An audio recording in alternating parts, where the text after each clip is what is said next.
class. Today we are going to start our new chapter, Light, Reflection and Refraction.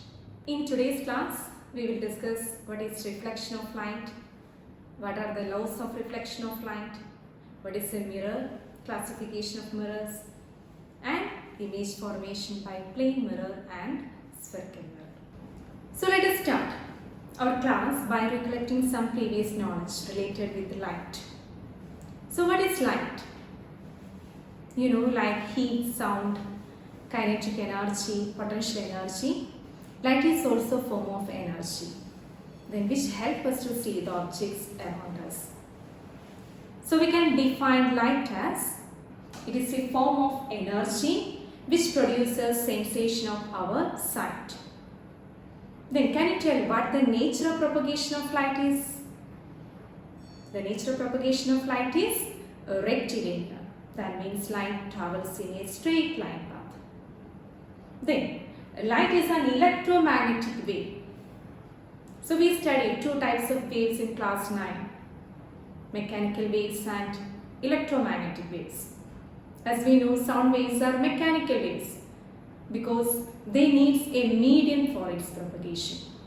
But light is an electromagnetic wave because light does not require any medium for its propagation. Then what are the other properties of light? Light can be a reflector, light can travel through different transparent media. So in different media, speed of light is different. Now let us discuss some important terms of light. What is source? It is an object from which light is given out. On the screen you can see different types of sources of light. So next, ray of light and beam of light. As we know, light always travels in a straight line. So ray of light is an imaginary line drawn to represent the path of light. On the screen you can see the schematic representation of ray of light. And this arrow mark represents the direction of propagation of light. Therefore, a ray should have an arrow to represent its direction of propagation of light. That means if you draw a ray of light, you must put arrow mark to represent its direction of propagation of light. The next term is beam of light. What is beam of light? It's a group of light rays or collection of light rays. So we have three types of beams: parallel beam, divergent beam and convergent beam. In parallel beam, the light rays move parallel to one another. Light from the sun is an example of parallel beam. But in divergent beam, the light rays spread out from a point source. You know, burning candle produces divergent beam. Then in convergent beam, the light rays go to meet at a particular point. So students, keep all these important terms in your mind. Next we move to discuss one of the optical phenomena, that is reflection of light. What is reflection of light? It is a bouncing back of light to the same medium when the light hits on any polished surface.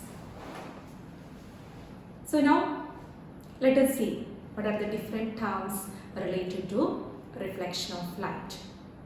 To discuss that, we consider a plane mirror.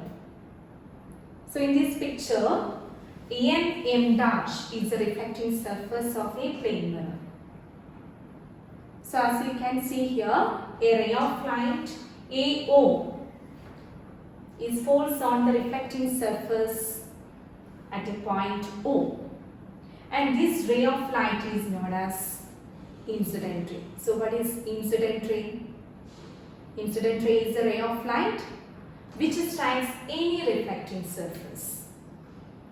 Then after reflection, the light ray goes along OB.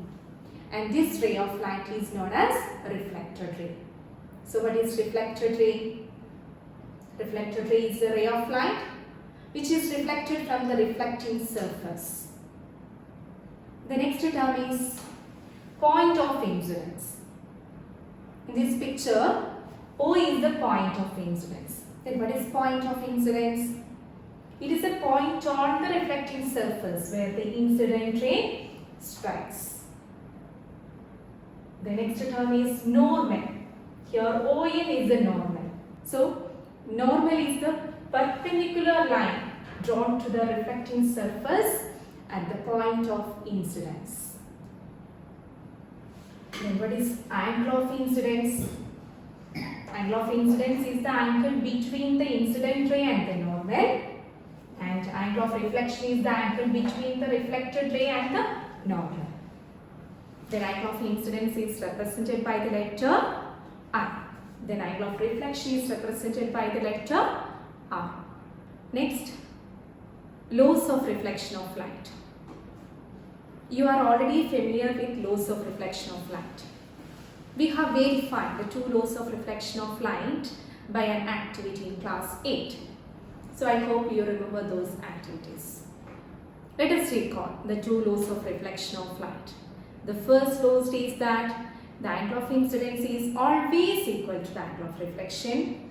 Then second law states that the incident ray, reflected ray and the normal at the point of incidence all lie in the same plane. Students, please note the two laws of reflection of light are applicable to all types of reflecting surface, including spherical mirrors. Now we are going to discuss another topic, that is about mirrors. As we all know, mirrors have variety of uses in our day-to-day life, like for grooming, in decorating tools, in medical field, in automobiles, etc. So in the coming session, we will study in detail about these mirrors, then classification of mirrors, their structure and the image formation by mirrors.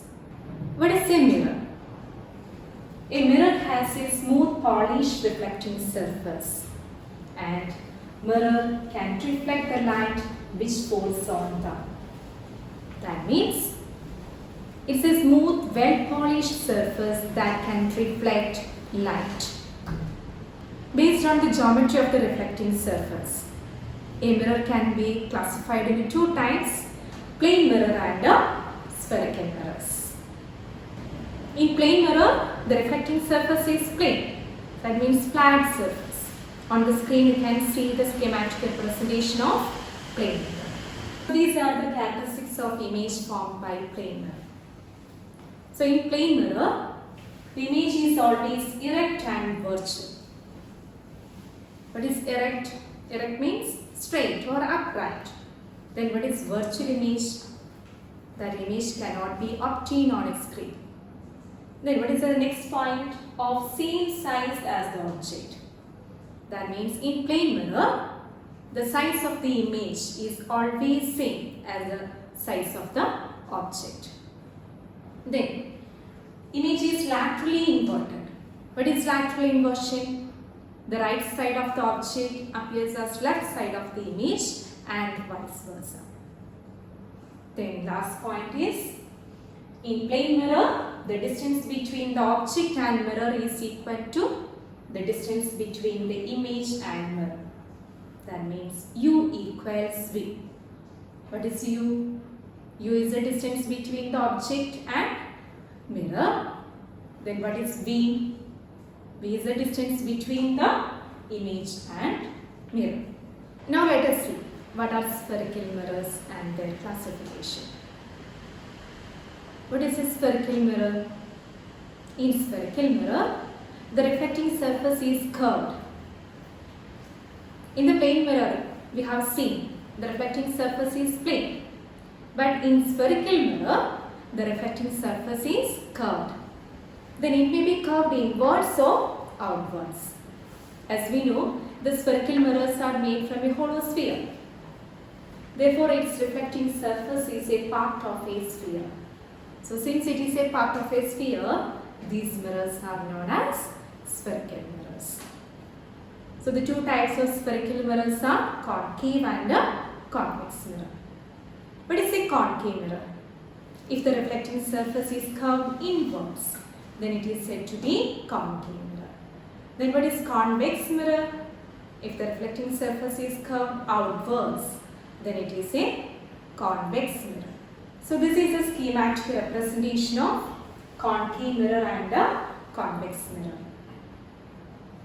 So in concave mirror, the reflecting surface is curved inwards, but in convex mirror, the reflecting surface is curved outwards.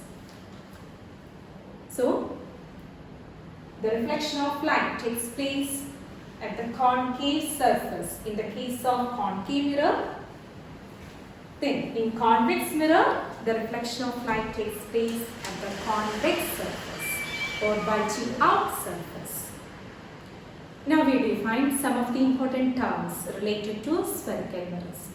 So first let's see what are the different terms associated with spherical mirrors. They are center of curvature, pole, principal axis, radius of curvature, principal focus, focal length and aperture. Let us discuss one by one. The first term is center of curvature. As we all know, the reflecting surface of concave mirror and convex mirror are part of a sphere. So this sphere has a center. So this central point is called center of curvature of spherical mirror.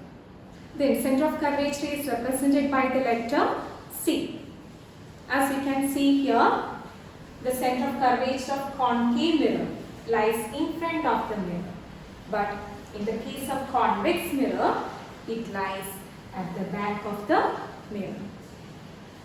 The next term is pole. Pole is a center or midpoint of the reflecting surface of a spherical mirror. It is represented by the letter P.